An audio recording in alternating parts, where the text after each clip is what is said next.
Hi there. Last week I wrote a little haiku and it said, God said, go and tell, let them know that Jesus heals. But God, I'm female. And I wrote that because I was wrestling with everything that was going on in the news and in the world of women in ministry and speaking and preaching, etc. So I want to encourage you. Is that a gray hair? I want to encourage you. Yeah, it's a gray hair. It's a few of them. I want to encourage you with this sentence that encouraged me today. The sentence is, she did what she could. And so let's back up a bit. If you don't know me, I'm Michelle Viscuse, and I was sexually abused throughout my childhood. Didn't tell anybody. And then when I turned almost 40, I shared for the first time. I went to see a counselor. She was a Christian counselor, and she helped me to heal and to find Jesus in my story. And I'm 100% convinced that Jesus healed me. It was radical. He changed my life. And because of that, I wanted others who had experienced sexual abuse to know that healing was possible. I didn't know what that was going to look like, but I knew that that's what Jesus was calling me to do. So I started writing my story, and it took me 10 years. I published my book. It's called Journey Pink, Story of a Princess in Need of a King. It's a memoir of healing from childhood sexual abuse. I did that in 2023. Started speaking in 2014. And of all the times that I have been speaking, I would say less than 10 have been in a congregation setting in front of men and women. Less than 10. And I don't want to be a pastor. I'm not trying to be a pastor, but I do have a message that God has given me to share. So I can either think that I went through everything I went through for what, or God has a purpose and he's going to make beauty from ashes. I choose to believe he's making beauty from ashes and that he chose me. He called me to share this message. And this message is not only that he can heal those who have been hurt. This message is also that he takes it very seriously when we harm his children. And I've been in churches all of my life, mostly Baptist. And I grew up in a Baptist church. Not once did I hear sexual abuse was wrong.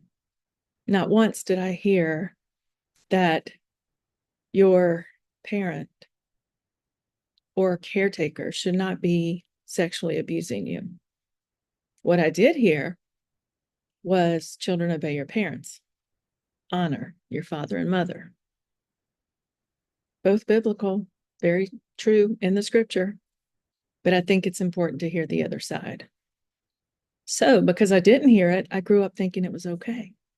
I grew up thinking God was okay with what was happening to me. And something is wrong with me. I was made bad. And that's simply not true. And I speak quite frequently. I work full time. I've always worked full time. I've served in women's ministry since 2013. I've never been paid to serve in women's ministry. I have spent a lot of money to be in women's ministry. I have given a lot of time and effort and energy, and I love it. I have no regrets. But every time I speak, no matter what church it's in, no matter what denomination it's in, no matter what state it's in, no matter what city it's in, someone, several sometimes, come up to me afterwards and say, that happened to me too. I've never told anyone. You're the first person I've ever heard talk about this. That's why I share my story. And that's why I know God's called me to do this. And no, it is not easy. I went back to school and I got my master's degree in pastoral counseling. I spent a lot of time and money getting that degree. And when I was signing up for it, they said, "Do you want to get your MDiv?" And I said, "Do I need to get my MDiv?" And they said, "Well, are you going to be a preacher?" And I'm like, "Nope, can't be a preacher." They said, "Then you don't need your MDiv." I said, "Okay." So I didn't get my MDiv. And turns out you actually need your MDiv to be a paid pastoral counselor. And I don't have that. And so there aren't many places that will hire a pastoral counselor without being licensed. So there aren't many opportunities. When I speak, I sometimes get paid, but usually it just covers my expenses, if that. There's been times that I've paid to speak. Books, I give away more than I sell. I give away a lot, and I don't mind. No regrets. Again, I'm doing what the Lord has called me to do. And some would say, why? And I will tell you, because I'm that passionate about it. It is hard, incredibly hard being in women's ministry, being in ministry as a woman. It's hard. It's not easy. I had visions of what it might look like, but it looks nothing like that. And so I found myself a little discouraged last night. I'm traveling, I'm out of town, I'm in a hotel room right now. And I could have gotten so much done today, but I was just watching Law and Order down and out because it's so sad. The one door that I would love to blow wide open to share this message is the church. And it hasn't been an easy door to open. And all this time, I thought it's because of the message you're sharing. It's because people are uncomfortable with the content of the message you're sharing. That makes sense. But if you've ever heard me speak, the most I say is sexual abuse. I do not give details. I never say, this is what happened. I do my best to be trauma informed, to not trigger, and to truly bring hope and healing. But I can tell you that I know as a survivor, if you're hearing anything about sexual abuse, it can be triggering, even just the words. But I still try to be sensitive to that.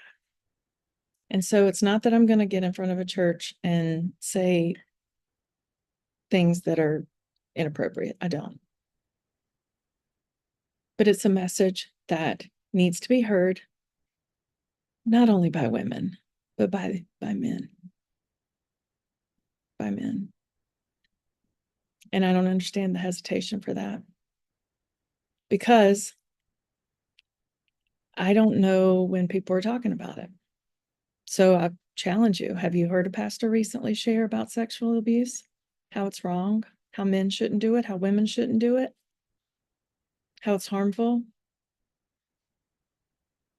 Anybody heard about the millstone lately in service?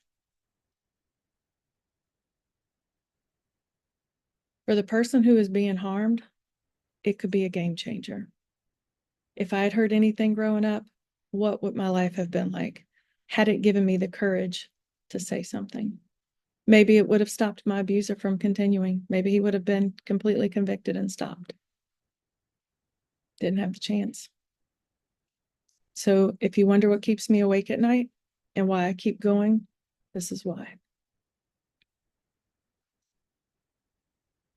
So I want to share with you the verse that woke me up today, that got me out of bed and got me in the shower and got me on this podcast to say, it's going to be okay. Because if God has called you, he will equip you. And honestly, what's changed? Really? Less than 10 opportunities out of so many years. I still say I'm willing to come and speak if you will have me. But I do want to talk to men too. I'm happy to speak to women. They're the best. I love speaking to women. It is, I am in my zone when I am sharing with women. It means everything. And you know why? Because every time they tell me too. Every time they say, no one's ever said that before, I've never heard this, I've never told anybody. It affirms for me that this isn't a hoax. This isn't something that's just happening to me. This isn't just about Michelle. This is huge. It's a problem. And people are hungry to be healed. Who's going to tell them? So here's the encouragement. Are you ready? So the verse that came to me is, she did what she could. That's what I heard today. She did what she could. And I looked it up. It's in Mark 14. And I'm going to read just a little bit of the chapter. It's about the lady with the alabaster jar. So it says, while he was in Bethany, reclining at the table in the home of Simon the leper, a woman came with an alabaster jar of very expensive perfume made of pure nard. She broke the jar and poured the perfume on his head. Some of those present were saying to one another, why this waste of perfume? It could have been sold for more than a year's wages and the money given to the poor. And they rebuked her harshly. Leave her alone, said Jesus. Why are you bothering her? She has done a beautiful thing to me. The poor you will always have with you, and you can help them anytime you want, but you will not always have me. She did what she could. I'm going to say it again. She did what she could. She poured perfume on my body beforehand to prepare for my burial.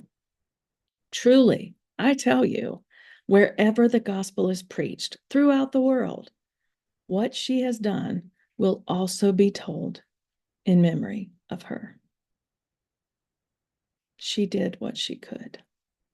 So the encouragement today is do what you can. I'm switching my strategy. I'm going to look for other opportunities. I'm going to knock on other doors. And guess what? I'm going to start a podcast. Welcome to the Journey Pink podcast, where I'm going to share encouragement and hope about healing. I hope you will tune in. I hope you will join me. And if you would like for me to come speak at your church, whether it's in front of your congregation or in front of women, I would love to have that opportunity. I do not want to be a preacher. I do not want to be a pastor. I simply want to do what God's called me to do. Go and do what you can. Be encouraged. Don't be discouraged. We have a huge calling, and it's not easy. And many of us are struggling, honestly. But we get up each day and we keep fighting the hard fight. You're not alone. God's with you. Do what you can. Thank you.